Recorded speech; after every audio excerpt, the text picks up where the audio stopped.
하나님 말씀 레위기 4장 1절에서 35절 전체로 우리에게 주시는 말씀의 제목은 구약의 5대 제사 네 번째 속죄제에 관한 말씀입니다. 속죄의 은혜와 헌신. 자, 우리는 주일학교 어린이들도 예배를 같이 하기 때문에 어쨌든 누구나 다 듣고 이해할 수 있게끔 제가 쉽게 준비를 합니다. 자, 속죄제, 속죄에 관한 제사인데 속죄가 뭐냐? 속죄가 어떤 죄나 속박에 대해 값을 치르고 자유롭게 하는 거. 자, 누가 도둑질을 하고 사기를 쳐서 지금 감옥에 갇혀 있어요. 그럼 이 사람을 이제 속죄한다. 그러면 그 사람이 사기를 친 그 금액, 또 배상 금액까지 어떤 유력한 사람이 다 갚아주고, 그리고 이 사람을 이제 풀려나게 하는, 예를 들어서 그런 것을 속죄다. 그래서 이 말은 이제 그 기원이 노예제도에서 유래됐다. 자, 고대 사회에서 노예가 있었는데 이 노예를 돈을 주고 사서 내가 그 노예 증서를 불태워버리고 이 노예를 해방시켜 주는 거예요. 이 사람이 자유인이 되는 거죠. 자, 이런 식으로 우리가 죄에게 우리가 묶여 있고 사탄에게 억압을 받으면서 종로로 타던 자들이었는데 예수 그리스도를 통해서 하나님께서 우리에게는 속죄의 은혜를 베푸시는 것, 속죄제에 관한 핵심 내용입니다. 자, 속죄제는 하나님께서 금하신 명령, 그것을 고의적이 아니라 실수나 부지 중에, 자기도 알지 못하는 중에 이렇게 범했을 경우 드리는 제사다. 속죄제, 속죄제사. 제사장이 범했을 때, 이스라엘 공동체가 범죄했을 때, 지도자가 범죄했을 때, 백성이 한 사람이 범죄했을 때 이렇게 하라. 그러니까 제사장이 범죄했을 때가 가장 내용이 조금 이렇게 깊이가 있고 하나님이 말씀하시는 그 내용이 엄중합니다. 제사장은 영적 지도자이기 때문에 그 책임이 더 크기 때문에 이렇게 말씀하시는데, 그래서 오늘 제사장에게 주신 말씀을 중심으로 속죄제에 관한 말씀을 함께 살펴봅니다. 자, 1절, 2절. 여호와께서 모세에게 말씀하여 이르시되 이스라엘 자손에게 말하여 이르라. 누구든지 여호와의 계명 중 하나라도 그릇 범하였으면, 여기는 여호와의 계명, 개역 개정은 이렇게 번역을 했는데, 우리가 성경 교독할 때 여러분 혹시 예전에 가지고 있던 성경 읽은 분들은 여호와의 뭐라고 되어 있죠?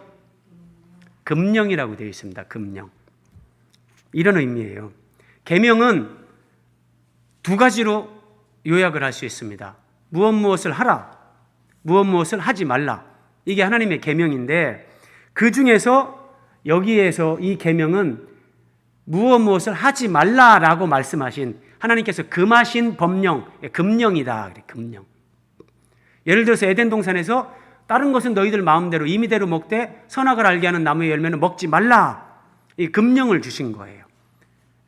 그러니까 이 여호와의 계명이란 이 번역은 이것도 맞는 번역인데, 더 정확한 것은 개역 한글 금령이라고 하는 것이 더 정확하다. 그렇게 우리가 확인할 수 있고요. 자, 하나님께서 말씀하신 금령 중에 그릇 범하였다. 그릇이 무슨 뜻이냐? 히브리어 쉐가가 이러는데, 실수, 부지불식간에 뜻하지 않게 부지 중에 이런 말입니다. 그러니까 고의적으로 죄를 짓고 하나님이 속죄제만 드리면 용서해 준다고 했는데 또 제사 지내지, 그런 게 아니에요. 자기도 모르게 어떻게 하다 보니 내가 이런 하나님의 금령을 어겼을 경우 드리는 제사가 속죄제다. 먼저 여러분, 죄에 대해서, 죄를 속함받는 속죄죄에 관한 말씀이잖아요.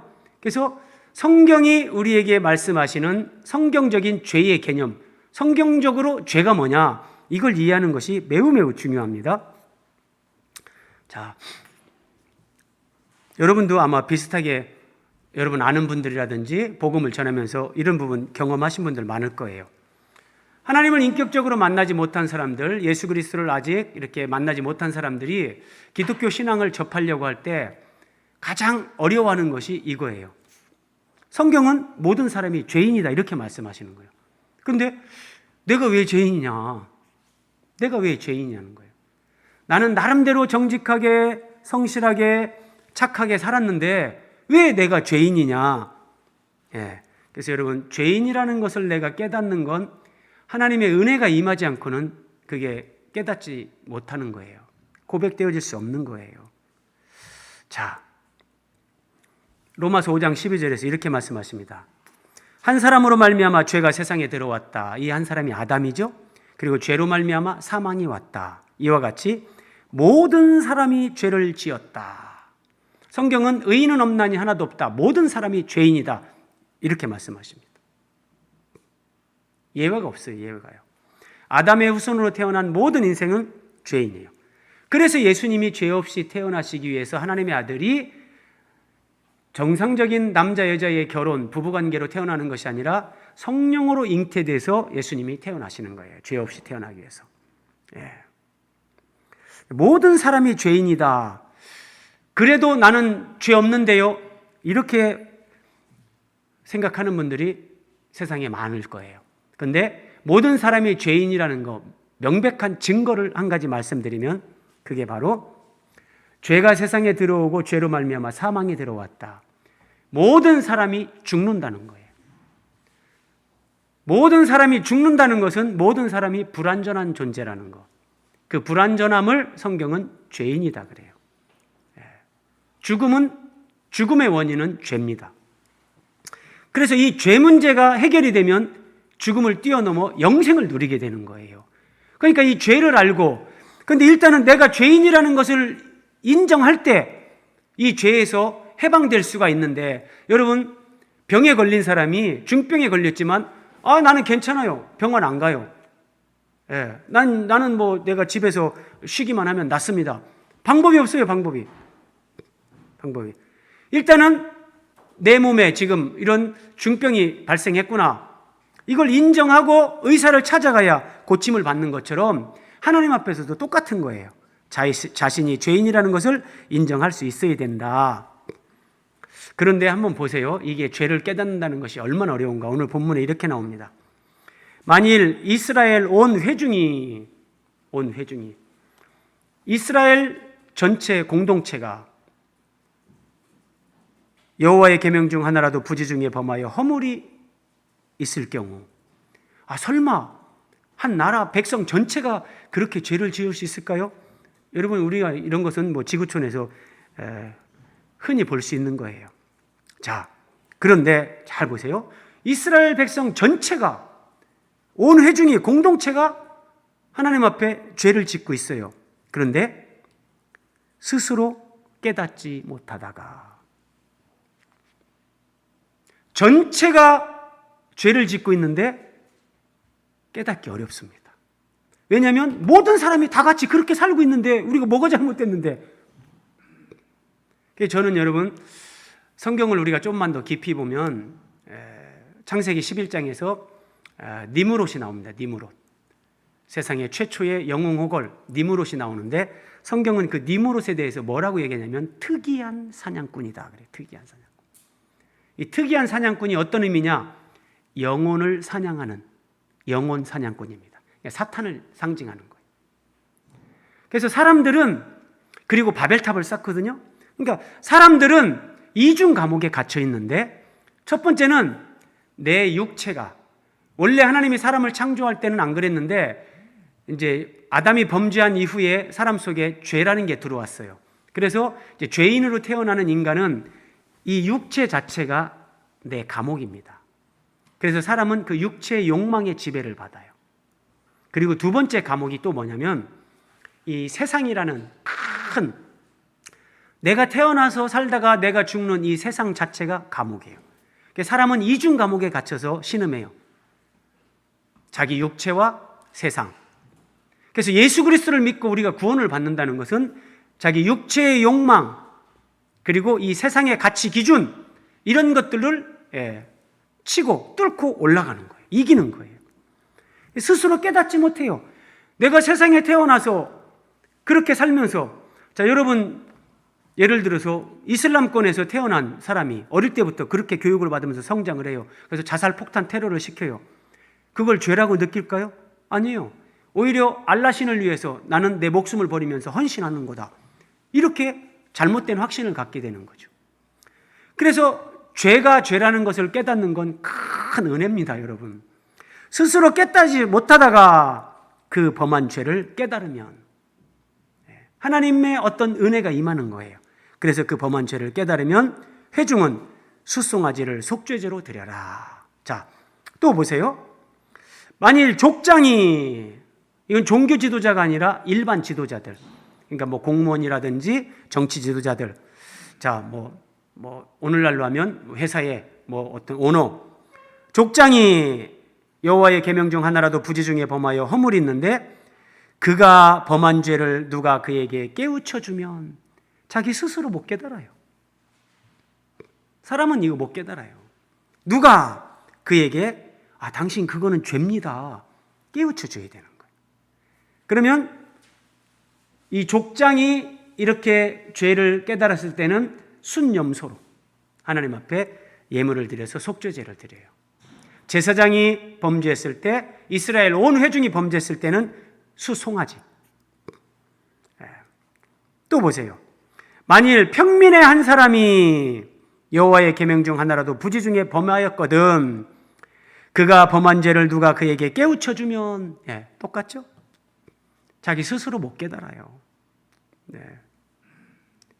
여기서 그가 범한 죄를 누가 그에게 깨우쳐 주면 암염소를 끌고 와서 이렇게 하나님 앞에 속죄 제사를 드려라 얘기인데, 우리는 어떻게 그러면 이런 죄를 깨달을 수 있는가? 내가 이렇게 사는 것이 죄라는 것을 우리는 어떻게 깨달을 수 있고 누가 깨우쳐 줄 수 있는가? 이게 하나님 말씀을 듣는 사람들의 큰 은혜고 영광입니다. 율법으로는 죄를 깨달음이니라.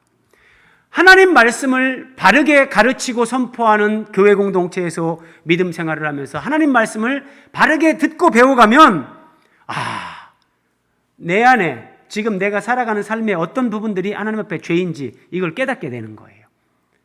그걸 깨달으면 처음에는 아프고 힘들 수도 있죠. 그렇지만 결국은 그걸 치유받게 하고 그걸 이기게 하시는 것이 하나님의 은혜란 말이에요. 그래서 히브리서 4장 12절 하나님의 말씀은 살아있고 활력이 있다. 이 하나님의 말씀은 살아있어요. 활력이 있어요. 살아 움직인다는 거예요. 그러면서 날선 어떤 칼보다도 예리해서 사람의 혼과 영을 찔러 쪼갭니다. 우리가 일반적으로 영혼 그러잖아요. 근데 영과 혼을 쪼개버립니다. 분리시킵니다.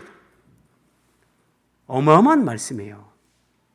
그리고 사람들의 마음의 생각과 뜻을 판단한다. 뭐가요? 하나님 말씀이요. 하나님 말씀이 내 마음의 생각, 내가 마음에 품은 뜻. 여러분들이 만약에 하나님 뜻을 거역하는, 죄를 지으려고 하는 그런 마음, 생각을 품어보세요.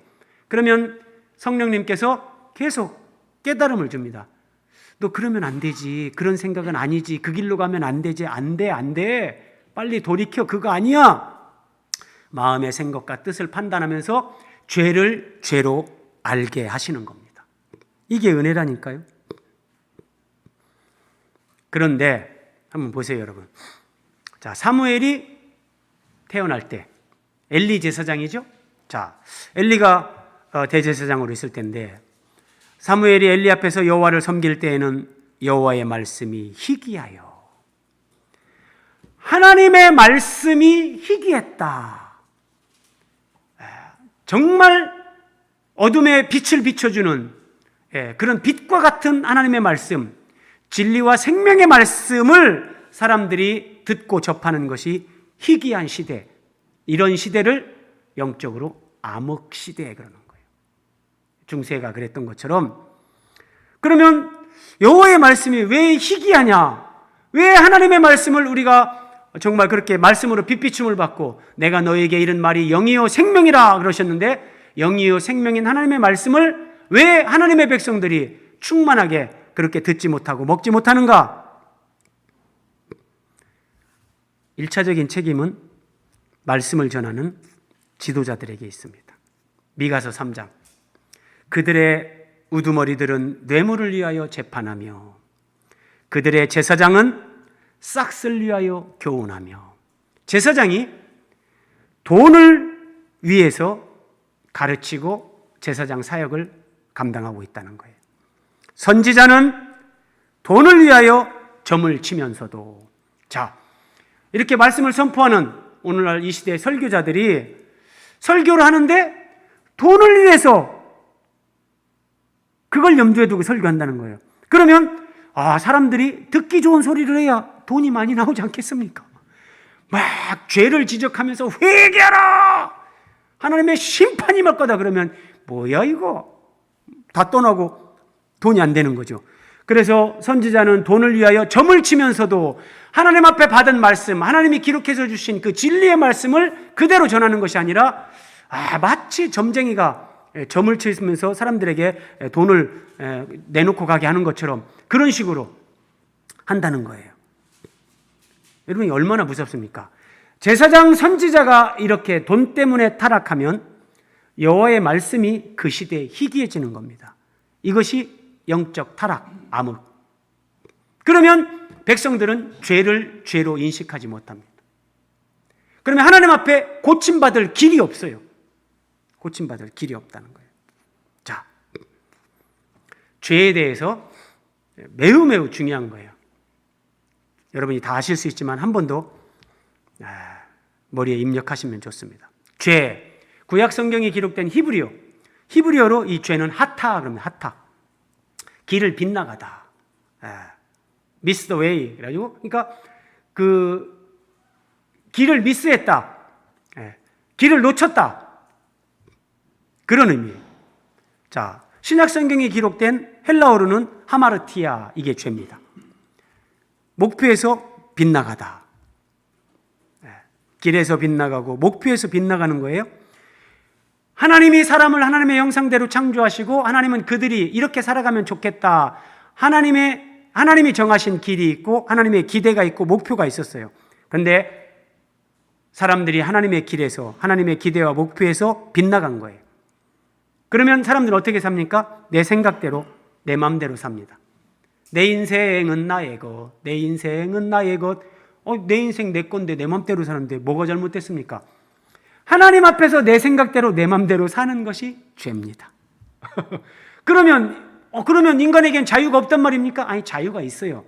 자유가 있는데 여러분 공중에 들판에서 연을 날립니다. 연을 날리는데 이 연이 생각하기를 내가 이 연줄만 없으면 내가 더 마음껏 날아다니면서 자유를 누릴 수 있겠다. 제발 이 연줄 좀 누가 끊어주면 좋겠다. 연이 늘 그런 생각을 갖고 산다고 해보세요. 누가 진짜 연줄을 끊었어요. 그 순간 그 연은 추락합니다. 그 연줄이 없으면 그 연은 공중을 날 수 없어요. 하나님이 우리에게 자유의지를 주셨고 어떤 법을 주셨어요. 말씀을 주셨어요. 근데 그 말씀은 연줄과 같은 거예요. 그 말씀을 따라서 그렇게 살 때 자유와 행복을 거기서 누린다는 거예요. 자, 내 마음대로 내 생각대로 사는 것이 죄다. 그래서 그림으로 표현하면 이렇습니다. 관역이 있습니다. 궁사가 활을 쏘는데 관역, 목표가 있는데 거기에 활을 쏘는데 활이 전부 다 빗나가는 겁니다. 이걸 성경은 죄다 그러는 거예요. 하나님을 내 삶의 목적으로 삼지 않는 게 죄입니다. 예수 그리스도가 내 삶의 목적이 아니라 수단이 될 때 그게 죄가 됩니다. 자, 여러분, 그렇게 힘들게 어째 살라고 그럽니까? 아니에요. 제가 다시 한번 말씀드립니다. 남자, 여자가 정말 뜨겁게 사랑할 때, 사랑은 내가 상대의 종이 되는 거예요. 사랑하면 내 모든 걸 다 줍니다. 목숨도 줍니다. 그런데 기쁘고 행복한 거예요. 주님과의 관계, 하나님과의 우리의 관계에서 하나님의 말씀, 어떤 우리를 구속하는 것 같은, 우리의 자유를 빼앗는 것 같이 느껴지는 그런 것들은 진정한 의미에서 우리에게 자유와 참된 행복을 주는 거란 말이에요. 네. 하나님을, 예수 그리스도를 목적으로 삼고 그 정중앙을 향해서 표대를 바르게 세우고 그 삶을 살아가는 사람들, 그것이 죄를 이기는 삶, 여기에 가장 큰 행복이 있다니까요. 그래서 적당히 믿음 생활하면 요 정도 그냥 테두리 뭐 비슷한 제일 가해를 맞추든지 관역에 그럴 수 있어요. 여러분, 진정한 행복과 충만이 없습니다. 여러분, 내가 결혼할 사람인데 결혼할 사람하고 연애를 하고 그 사람을 사랑하는데 내가 적당히 거리 유지하면서 너무 가까이 오지 마세요. 그러면서 난 당신을 사랑합니다. 그거는 뭐 보나마나 뻔합니다. 그런 게 아니에요. 내 모든 걸 다 주는 거죠. 매우 중요한 거 한 가지만 더 설명드립니다. 자, 성경이 죄라고 할 때 우리 한글에는 이 죄라는 단어가 단수, 복수가 거의 표기가 안 됩니다. 죄, 그럼 뭐 똑같이 그냥 죄 그렇게 쓰는데 영어에서는 죄가 단수와 복수가 구분이 됩니다. 죄, sin, 복수, s 붙여가지고 sins, 복수가 되는데 그러면 죄들이 되는 거예요. 죄와 죄들로 나뉘어지는데 죄를 복수로 죄들이라고 하면 그게 어떤 걸 의미하냐? 우리가 살면서 짓는 죄. 내가 도둑질을 했다. 누군가를 심하게 폭행을 했다. 이게 다 죄예요. 이런 것들을 죄들 그래요. 죄들. 그런데 죄 단수로 쓸 때 죄는 내 행동으로 짓는 죄가 아니라 내 행동으로 여러 가지 죄들을 범하게 하는 그 죄의 근원, 한마디로 원죄를 가리켜요. 내 안에 있는 원죄, 죄의 그 뿌리, 그걸 가리키는 거예요. 그래서 여러분 5번, 6번 보세요. 많은 사람들은 내가 죄를 범했기 때문에 죄인이라고 생각합니다. 그러나 성경이 우리에게 가르쳐주는 죄의 개념은 내가 죄를 져서 어떤 죄악된 행동을 해서 죄인이 아니라 나라는 존재 자체가 죄인이기 때문에 죄를 범하게 된다는 거예요. 매우 매우 중요합니다, 여러분. 예전에도 제가 말씀드렸죠? 자, 사과 열매를 맺기 때문에 사과나무입니까? 아니면 사과나무이기 때문에 사과를 맺는 겁니까? 네, 바로 그 부분이에요. 사과나무는 그냥 사과 열매를 맺을 수밖에 없는 게 그냥 맺는 거예요. 우리는 그냥 죄인이에요, 죄인. 죄인이기 때문에 죄의 열매가 그냥 따라오는 거예요. 이것을 죄, 단수로 쓰는 거예요, 성경에서. 근데 이것을 깨닫게, 이거는 스스로 못 깨달아요. 누군가 그 사람에게 그 죄를 깨닫게 하거든. 하나님 말씀으로 그리스도인들이 이걸 깨닫게 해줄 때 깨닫는 거예요. 자, 나무에 열매들이 있습니다. 이 나무의 열매, 이것이 죄의 복수, 죄들입니다. 죄. 우리의 행위, 삶으로 짓는 죄들. 성경에서 이걸 자범죄. 이거는 네 죄를 사함 받았노라. 여자여, 내가 너를 정죄하지 않노라. 다시는 죄를 범치 말라. 죄 사함 받으면 돼요. 그런데 보세요, 여러분. 우리는 이 나무 뿌리는 보지 못해요. 이 땅 아래에 있는 나무 뿌리는 우리는 보지 못하고 위에 것만 보는데 똑같아요. 이 나무가 이 열매를 맺는 것은 뿌리로부터 기원을 하는 거예요. 죄. 이걸 원죄. 로마서에서는 죄의 법. 이 죄의 법이 인간의 육체 안에서 작동을 해요. 자, 만유인력에 의해서 사과 열매가 그냥 땅으로 떨어지는 거예요. 올라가는 게 아니라. 이건 법칙. 만유인력이라는 법칙이 있는데 그 법칙의 지배를 받는 거예요. 마찬가지로 인간은 죄인이기 때문에 죄의 법이 작동을 하고 있기 때문에 죄를 질 수밖에 없는 거예요. 그래서 이 죄에 대해서는 해방이 필요하다. 로마서 8장에서 그리스도 예수 안에 있는 자에게 결코 정죄함이 없다. 해방됐다. 이런 존재론적인 본질적인 부분에 있어서 우리를 변화시키고 새롭게 하시고 승리하게 하는 이게 예수 그리스도의 구원이란 말이에요. 근데 사람들이 삶에서 이런 걸 경험하지 못하고 뭐 불신자와 거의 똑같이 살면서 나는 믿었으니까 죽으면 천당이다. 성경은 그런 걸 구원이라고 하지 않습니다. 네. 자, 죄에 대해서 한번 살펴봤고요. 두 번째, 이제 죄를 깨달았으면 하나님 앞에 그 속죄 제사를 드려야 되는 거예요. 자, 속죄제를 그럼 어떻게 드리냐? 그 드리는 방법. 만일 기름 부음을 받은 제사장이 범죄하여 백성의 허물이 되었으면, 자, 제사장이 범죄했어요.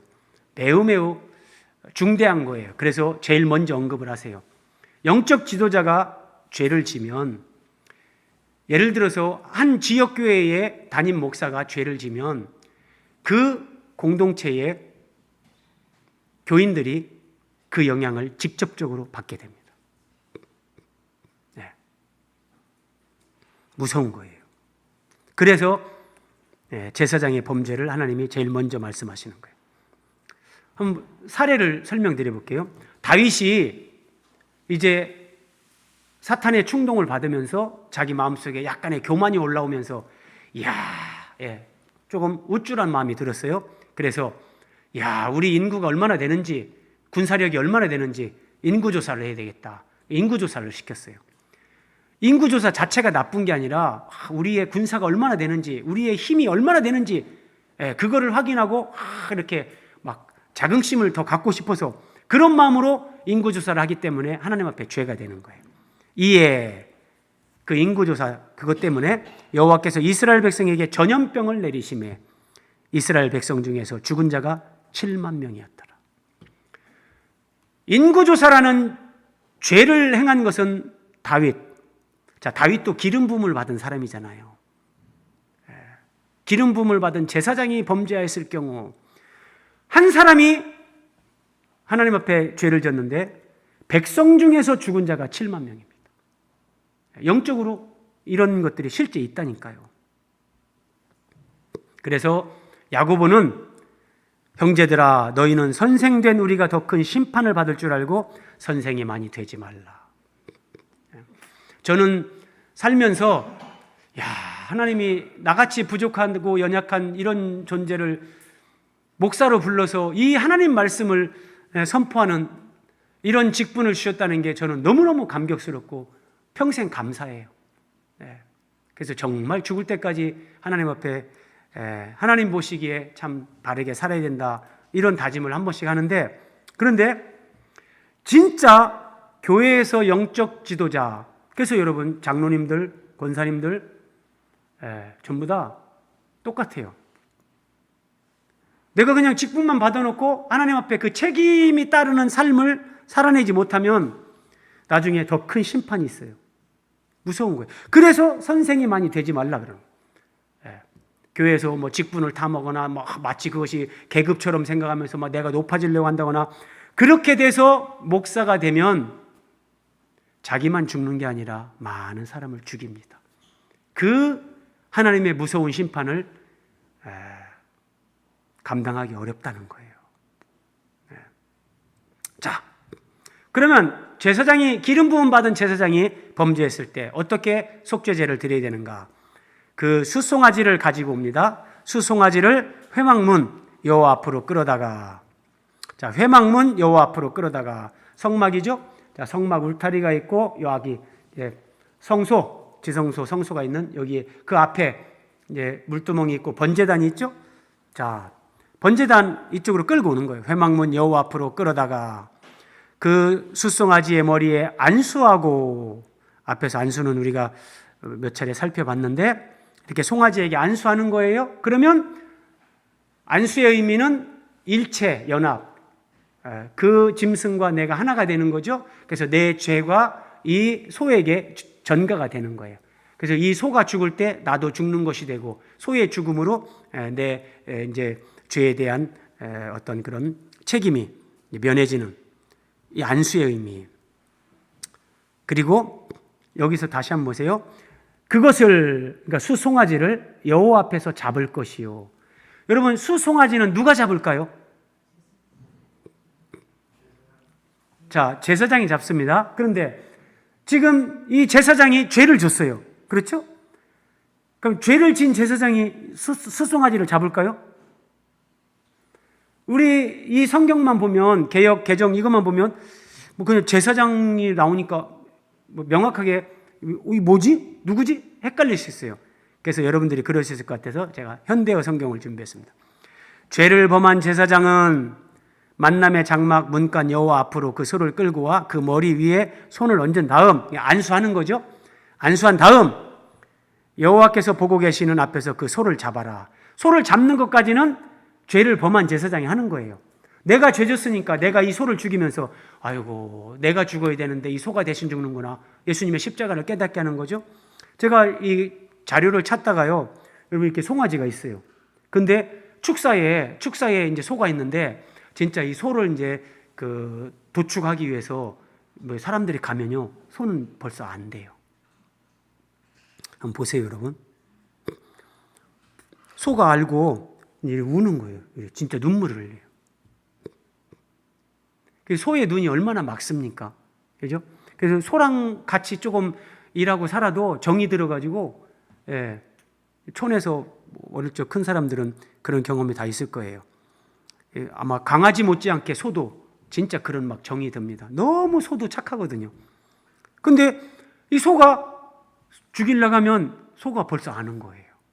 그래서 그냥 막 눈물을 흘리면서 우는 거예요. 자, 죄를 범한 제사장이, 오늘날 예수 믿는 우리가 제사장인데, 내 죄 때문에 내가 소를 한 마리 이제 갖다가 죽이려고 한다. 근데 소가 먼저 막 닭똥 같은 눈물을 뚜벅뚜벅 흘리면서 우는 거. 그러면 여러분 그 입장 내보세요. 그걸 봐보세요. 그러면 제가 볼 때 막 가슴이 무너질 것 같아요. 내 죄 때문에 네가 죽는구나. 내가 죽어야 되는데 네가 죽는구나. 거기서 우리 대신 죽는 예수님을 보는 거예요. 하나님의 아들이 사람으로 오셔서 이렇게 대신 죽으시는구나. 그래서 이 재물, 짐승을 잡으라고 하나님이 하는 거지 다른 거 아니에요. 그리고 기름 부음을 받은 제사장은 그 숫송아지의 피를 가지고 회막에 들어간다. 여기서 이 기름 부음 받은 제사장이 어떤 제사장이냐? 소를 죽인 제사장이냐? 다른 제사장이냐? 자, 현대어 성경.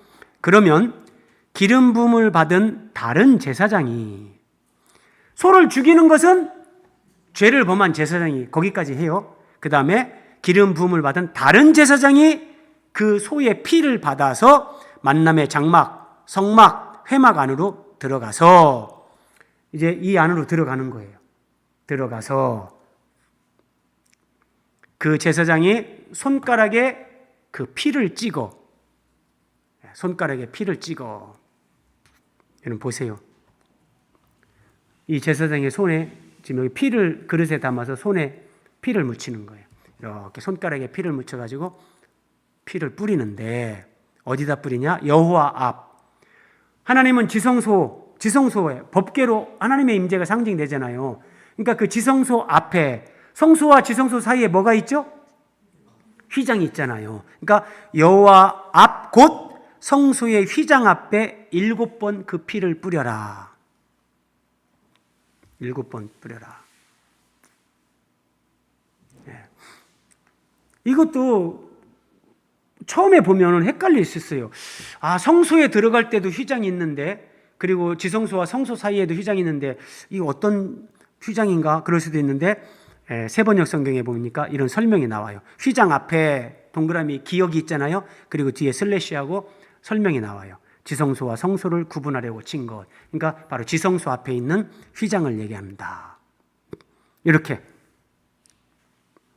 휘장이 있는데 이쪽에 촛대가 있고 이쪽에 떡상이 있고, 그러니까 지성소 앞에 휘장이죠. 여기에 제사장이 손에 피를 묻혀서 7번 뿌리는 거예요. 휘장 앞에 7번 뿌리는 거예요. 그러면 여러분, 여기서 우리가 중요한 거, 이게 뭘 의미하는 건가? 그 의미가 중요하죠. 다시 한번 보실래요? 자, 그러니까 이 휘장 뒤에 지성소 법궤 하나님이 계시잖아요. 상징적으로. 그러면 이 휘장 앞에 피를 뿌려요. 속죄 제물에 그 제물에 피를 뿌려요. 그리고 이제 제사가 드려지고 제사장이 있는데, 그러면 하나님이 휘장 뒤에서 보실 때 똑같아요. 제가 성막 공부할 때 법궤 위에 상판이 속죄소라고 설명했죠? 그것과 원리가 똑같아요. 하나님이 휘장 뒤에 계신데 휘장이 있고 휘장 앞에 피가 있어요. 피가 뿌려졌어요. 하나님이 사람들을 볼 때, 죄인들을 볼 때 하나님과 사람 사이에 피가 뿌려지니까 하나님이 피를 통해서 보는 거예요. 피가 없으면 그냥 하나님은 하나님의 공의, 의로움, 그 기준으로 사람을 보면 전부 다 이건 죽을 수밖에 없는 건데, 피를 통해서 보기 때문에 6월절 내가 그 피를 볼 때에 너희를 넘어가리라. 네, 그냥 넘어가면서 심판을 면하게 해주시는 거죠. 이것이 어떻게 성취되냐? 예수님께서 십자가에서 큰 소리를 지르시고 이제 숨지십니다. 엘리 엘리 라마 사박다니. 예수님이 숨졌습니다. 이에 성소 휘장이 위로부터 아래까지 찢어져 둘이 됐다. 성소 휘장이 이렇게 찢어지는 것.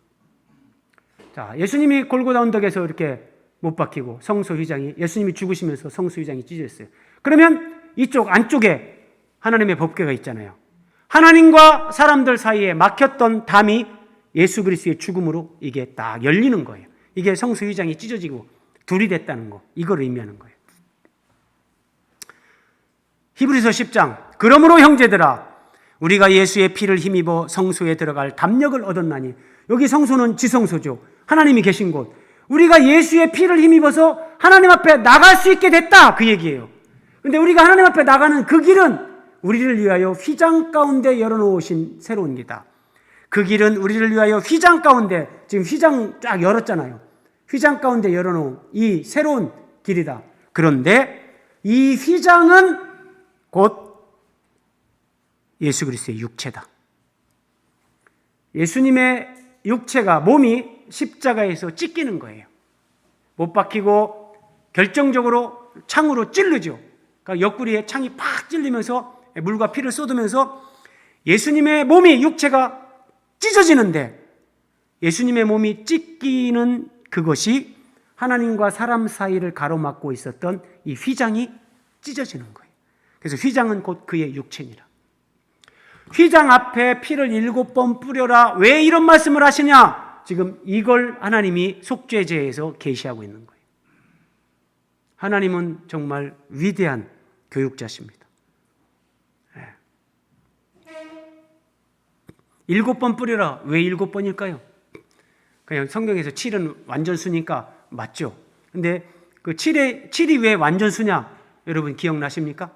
7을 왜 완전수라고 하는가? 7은 3 더하기 4입니다. 3은 성부, 성자, 성령, 삼위일체 하나님. 4는 동서남북, 피조물의 으뜸인 사람. 하나님과 사람의 관계가 회복되어져서 하나님과 사람이 이렇게 합해지는 것. 3과 4가 더해지는 것. 이게 7입니다. 그래서 7번 뿌린다는 것은 그 예수 그리스도의 속죄 피로 말미암아 하나님과 죄인들의 관계가 회복되는 것. 거기에도 이런 의미가 함의되는 거죠. 자, 지금 속죄 제사를 어떻게 드리는가, 그 방법을 계속 살펴봅니다. 제사장은 또 그 피를, 그러니까 제사장이 범죄했을 때는 숫송아지입니다. 원리는 똑같아요.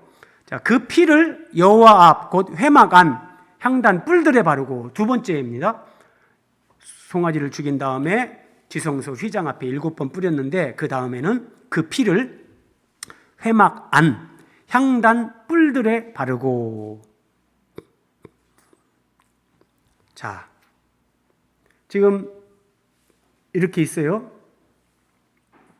자, 이쪽이 이제 지성소가 되는 거죠. 그 지성소 휘장 앞에 여기 향단이 있는데, 분향단. 분향단을 얘기하는, 분향한다. 자, 향단 뿔들에 바르고. 근데 여기서 의미를 아는 게 중요해요. 자, 성막 공부를 우리가 했는데, 분향단은 무엇에 대한 예표입니까? 이렇게 지성소 휘장 앞에서 분향단에다 향을 피워서 이 향연, 그 향과 연기가 하나님 앞에 딱 흠양되게끔 이렇게 했었잖아요. 분향단은 무엇에 대한 예표입니까? 네, 기도입니다. 기도. 우리의 대제사장 되시는 예수 그리스도께서 지금 여기에 하나님 지성수의 법궤가 있잖아요. 하나님 앞에서 이제 예수님을 통해서 휘장이 제거되잖아요. 하나님 삼층천 승천하신 예수님이 하나님 보좌 앞에서 그 보좌 우편에서 예수님이 우리를 위해서 기도하는 거예요. 이거를 예표해 주는 거예요. 그래서 이때는 휘장이 지금 가려져 있지만 구약시대 때는 여러분 이 보세요. 분향의 연기가 샥 올라가잖아요. 이게 우리를 위해서 기도하시는 예수 그리스도의 기도가 하나님 앞에 딱 상달되면서 그 기도를 통해서 우리가 구원받고 우리가 계속해서 은혜를 받고 또 죄 졌을 때 죄 용서를 받고 이런 것들을 다 보여주는 거예요. 그런데 그 피를 회막안, 향단, 분향단, 뿔들에 발라라. 여기 뿔들에 바르라는 거예요. 내 모퉁이에 뿔이 있는데, 자, 이게 어떤 의미냐? 먼저는 예수님이 그가 항상 살아계셔서 그들을 위하여 간구하심이라. 부활하신 예수님이 승천하셔서 하나님께로 올라가셨죠. 그리고 하나님 앞에서 또는 하나님 보좌 우편에서 항상 살아계셔서 우리를 위해 간구하시는 거예요.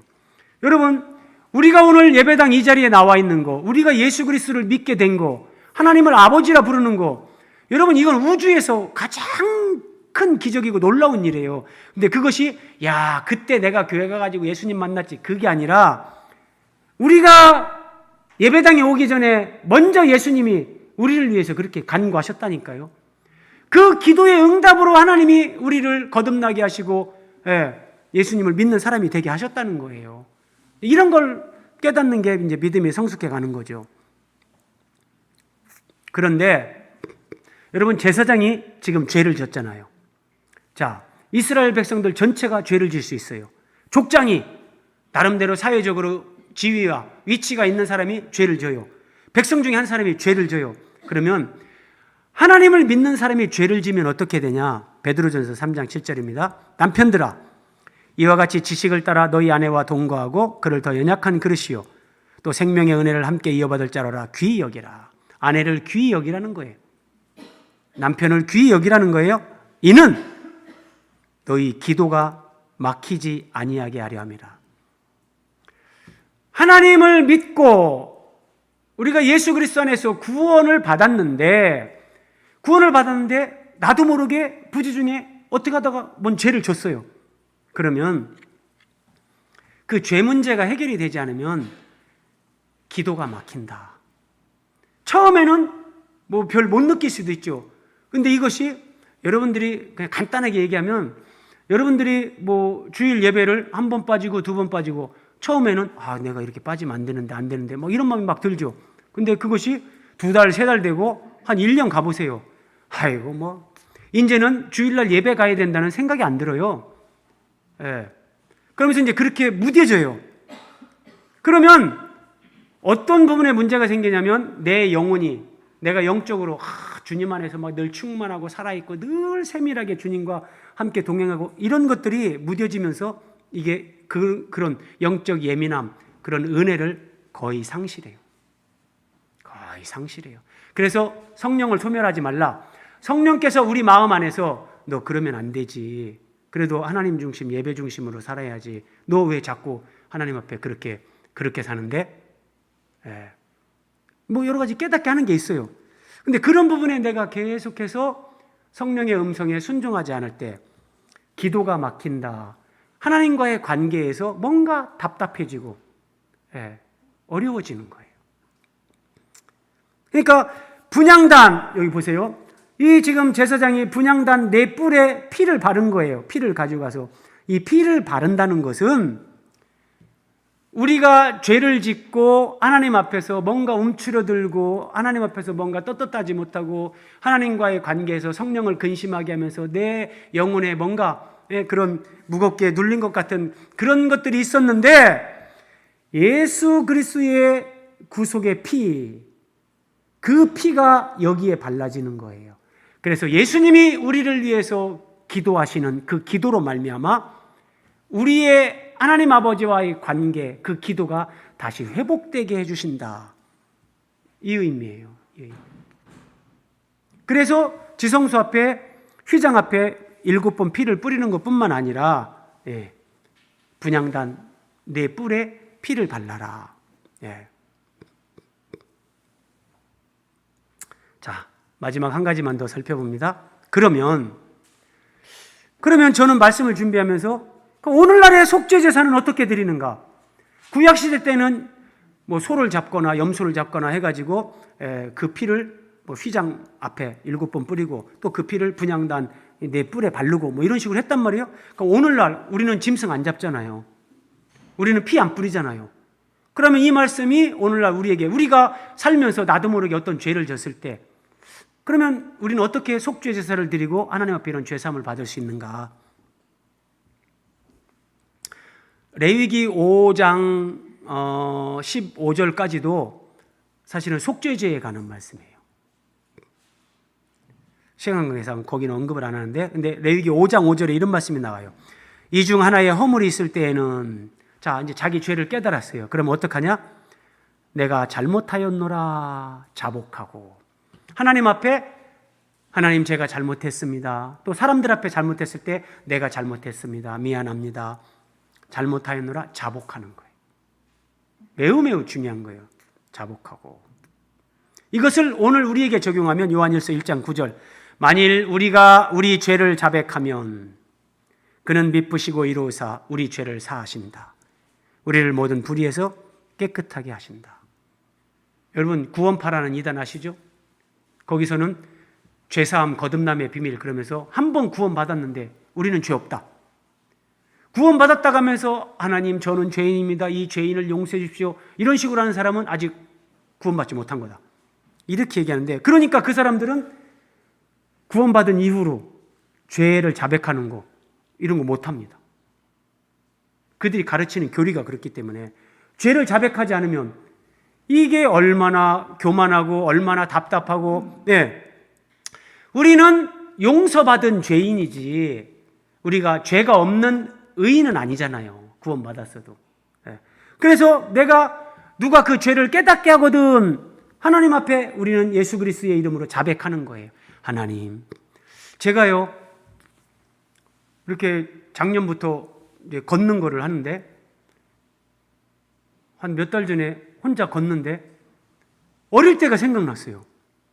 제가 어릴 때 동네 이제 뭐 완전 촌이니까 동네 막 친구들하고 놀다가 아마 이제 그 김장배추 이렇게 막 묶어가지고 이제 속이 꽉 차가지고 제법 거의 컸을 때예요. 근데 그때가 생각났어요. 막 동네 애들하고 놀고 혼자 오다가 내가 그 배추 이렇게 통실통실하게 속이 찬 그 배추를 보면서 와 하면서 이 손을 푹 찔러가지고 그 속에 속을 빼가지고 먹고 막 이게 생각나는 거예요. 그때 그랬었지. 그런데 그러면서 무슨 생각이 드냐면 그 농부는 뭐 누구네 바친지까지는 기억이 안 나요. 그 농부는 이게 진짜 이렇게 수고해가지고 이렇게 했는데 이 농부가 그 다음날 자기 밭에 와봤는데 배추가 이제 속이 꽉 차가다가 이제 갖다 팔려고 하는데 속을 콱 찔러서 빼먹었으니 아이고 이 어떤 못된 놈이 얼마나 마음이 상했을까. 그게 생각나는 거예요. 하나님, 제가 잘못했습니다. 그 배추를 키우신 분은 얼마나 참 마음이 그랬을까요? 저는 그때 그냥 장난으로 한다고 뭐 재밌게 한다고 그랬는데 하나님, 제가 잘못했습니다. 그리고 또 한 가지가 생각나는 거예요. 뭐 이것도 초등학교 때예요. 초등학교 때인데 동네에 한 집에서 이렇게 이제 딸기를 심었어요. 그냥 딸기 막 이렇게 밭고랑으로 쫙 해가지고 쫙 있는데 막 달이 떴을 때예요. 달이 떠가지고 제법 환했어요. 밤인데. 우리 막 친구들하고 놀면서 막 한 고랑씩 딱 맡아가지고 쫙 가면서 다 따먹은 거예요. 그때 좀 뭐 재밌었죠.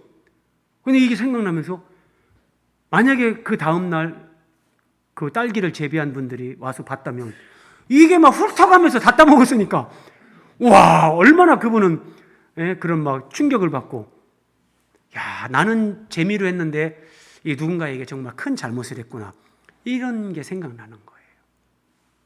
지나간 뭐 그런 것까지도 어떻게 보면 하나님은 다 생각. 그래서 어떻게 하겠어요? 자백하는 거예요. 자백하는 거.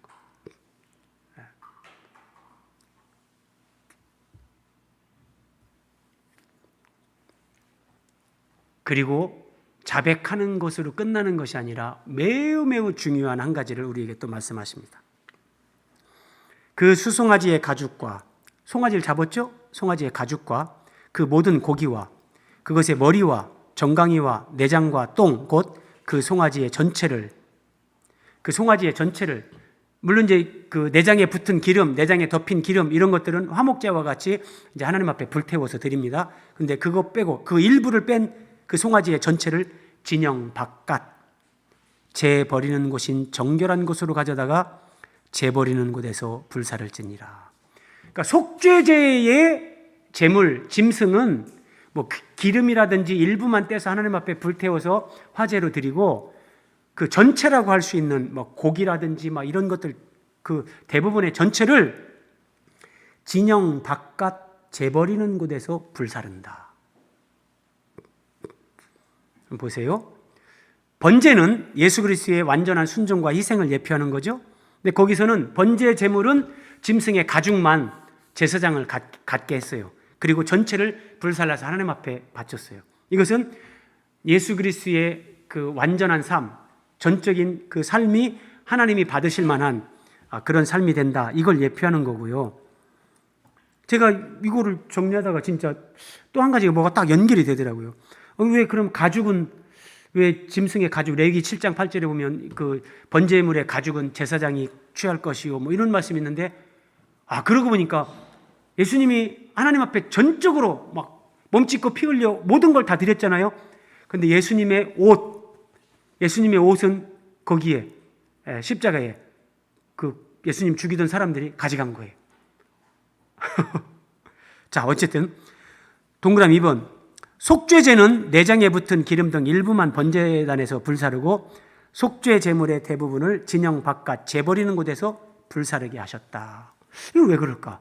진영 바깥, 이스라엘 백성들이 텐트를 치고 그 중앙에 성막이 있고 이렇게 하나님과 함께 살았는데, 그 진영 바깥 재버리는 곳에서 불사르게 했다. 속죄제의 고기라든지 대부분의 그 제물에 관계된 것을 진영 바깥에서 불사르게 했다. 자, 번제단에 불태워드리는 것은 하나님이 기쁘게 받으시는 것으로 의미하고, 진영 바깥 재버리는 곳에서 불태우는 것은 똑같이 불에 태우는 거지만 이건 저주를 받아서 하나님의 언약 백성에서 끊어지는, 저주를 받고 버림당하는 걸 의미합니다. 그리고 속죄 제사는 그 송아지의 전체를 진영 바깥 재버리는 곳에서 불살라라. 이렇게 하면서 속죄 제사는 끝납니다. 이게 속죄 제사의 완성입니다. 그러면 이것은, 하나님은 이걸 통해서 우리에게 무엇을 말씀하시는 걸까? 자, 이 부분을 히브리서 기자가 이렇게 설명합니다. 이는 죄를 위한 짐승의 피는, 이게 속죄제의 피죠. 죄를 위한 짐승의 피는 대제사장이 가지고 성소에 들어가고, 성소에 들어가서 지성소 휘장 앞에 7번 뿌리고 분향단 뿔에 바르고 했죠. 성소에 들어가서 피는 그렇게 했고, 그 육체는, 그 짐승의 고기와 가죽과 전체는 영문 밖에서 불사름이라. 진영 밖에서, 영문 밖에서 불살랐다. 지금 이 얘기를 하는 거예요. 레위기 말씀 인용하면서, 그러므로 잘 보세요. 예수도 자기 피로써 백성을 거룩하게 하려고 성문 밖에서 고난을 받으셨느니라. 십자가를 지고 성문 밖으로 나가는 거예요, 예수님이요. 그 성문 밖 골고다에서 죽임당하시는 거죠. 예수도 성문 밖에서 고난을 받으셨느니라. 자, 이 굉장히 중요한 말씀. 그런즉 예수님이 십자가를 지고 성문 밖에 나가서 고난을 당하신 것처럼 우리를 거룩하게 하시기 위해서 우리도 그럽니다. 우리도 그의 치욕을 짊어지고, 우리도 예수 그리스도의 십자가, 자기 십자가를 짊어지고, 잘 보세요, 영문 밖으로 그에게 나아가자. 영문 밖으로, 성문 밖으로, 진영 밖으로. 그러면 여러분, 이게 어떤 의미인가? 저는 이렇게 정리가 됐어요. 자, 예루살렘, 예수님 당시 예루살렘은 종교적인 성지, 거기에서 모든 종교가 다 이루어지죠. 종교 생활에서 나와서 예수 그리스도를 따르는 제자의 삶, 정말 주님을 따르는 제자의 삶, 주님의 순결한 신부가 되는 그 삶을 살아가는 것, 이게 1차적으로 영문 밖으로 나가는 거예요. 너무나 많은 사람들이 그냥 종교라는, 기독교라는 종교의 범주 안에서 나 오늘 예배당 갔다 왔는데 예배당 못 갔어도 온라인으로 헌금 보냈는데 11조 보냈는데 그러면 그게 내가 주님 사랑하고 믿음 생활 다 하는 거라고 생각하는 거예요. 그건 종교 생활이에요, 종교 생활. 순간순간 하루하루 그 주님과 생명의 교제를 나누면서 그 주님으로 살아가는 그 삶, 이게 영문 밖으로 나가는 거예요. 종교의 범주 안에 갇혀 있는 것이 아니라 진리와 생명이신 예수 그리스도, 그분을 접촉하고 그분과 순간순간 함께 살아가는 것. 자, 동그라미 2번 보세요. 영문 밖으로 나간다는 것은 지금까지 내가 익숙해져 있던 타성, 오래된 습관, 여러분들을 지배하는 오래된 습관, 거기에는 게으름이 있을 수도 있어요. 게으름, 영적 게으름, 하나님 앞에서 이 정도만 적당히, 익숙해져 있던 그 타성에서 벗어나야 됩니다. 이게 영문 밖으로 나가는 거예요. 진영 밖으로 나가는 거예요. 동그라미 3번 보세요. 여러분이 마귀에게 종노릇하는 악한 습관, 중독, 욕심, 생각의 감옥에서 빛과 진리의 삶으로 나와야 됩니다. 어떤 사람은 자기 생각의 감옥에 갇혀서 나는 신랑을 잘못 만나서, 나는 배우자를 잘못 만나서, 나는 부모를 잘못 만나서. 제가 그렇게 지금 이제 연세가 80이 다 된 분인데 지금도 그렇게 말하는 분을 제가 한 분 아는 분이 있어요. 교회는 안 다니는데 평생에 너무 안 됐다. 너무 안 됐다. 이 자기 생각의 감옥에 갇혀 있는 거예요. 그 어둠에서 빛으로 나와야 됩니다, 여러분. 욕심에서. 여러분 잘 생각해 보세요. 여러분들이 통장에 돈이 얼마 지금 모아졌냐, 이것은 하나님 모를 때 다 그렇게 그걸 기뻐하면서 살아요. 그런데 우리가 하나님을 믿는 사람이 된다는 것은 내가 주님과 복음을 위해, 교회와 이웃 사랑을 위해 내가 얼마만큼의 재물을 사용했냐, 이게 남는 거라니까요. 이게 통장에 저축되는 거예요, 하나님 나라에서요. 욕심에서 벗어나야 되고, 여러분들을 짓누르고 있는 악한 습관, 그런 사람 없겠지만 진짜 음란 사이트 접속을 한다든지, 본의 아니게 어떻게 연결됐는데 그거를 계속 본다든지, 하나님이 기뻐하지 않는 어떤 그런 모임이나 인터넷이나 이런 것들을 내가 접속한다든지, 사람마다 다 있어요. 나는 술 한잔 하는 거 어때요?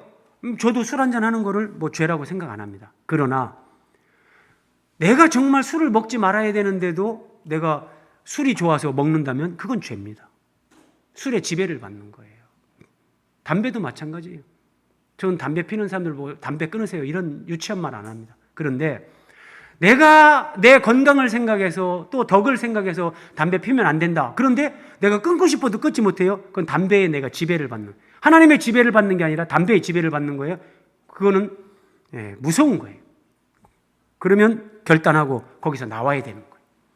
나와야 되는 거예요. 여러분들을 짓누르고 여러분들을 정말 하나님을 향해서 열심내지 못하게 하고 예수 그리스도 그 빛과 진리와 생명으로 나아가지 못하게 하는 그것이 무엇인가? 자기 십자가를 지고 영문 밖으로 나가야 됩니다. 진영 밖으로 나가야 됩니다. 이것이 오늘날 예수 그리스도의 십자가 대속, 속죄 제물 되신 예수 그리스도를 통해서 구원의 은혜를 경험한 사람들이 하나님 앞에 드리는 산제사, 예수 그리스도 앞에 드리는 마땅한 삶의 예배, 우리가 정말 드려야 되는 헌신이란 말이에요. 마지막 말씀. 그래서 히브리서 기자는 이렇게 말합니다. 오직 선을 행함과 서로 나누어 주기를 잊지 말라. 나누어 주는 거예요. 하나님은 이 같은 제사를 기뻐하느니라. 여러분, 나누고 베풀며 사십시오. 조금 더 모아졌다고 그걸로 할렐루야 하지 마시고요. 나누고 베푼 것 때문에 할렐루야 하십시오. 자신과 가족만 생각하던 그런 자기중심적인 삶에서 이제는 여러분들이 교회를 봐보세요. 아, 우리 교회에 뭐가 필요하지? 예. 그리고 내 주변에 정말 하나님 없이 사는데 너무나 가난하고 어려운 이웃, 내가 어떻게 도울까? 이렇게 살아야 되는 거예요. 그리고 영혼 구원, 복음 전파, 이런 걸 위해서 여러분들이 기도를 심고 물질을 사용하고 봉사하고 헌신하고 이런 식으로 정말 속죄제물 되신 예수 그리스도의 은혜를 경험한 사람들, 누리는 사람들이 드리는 삶의 산제사, 당연히 따라오는 헌신이 이런 것들이다.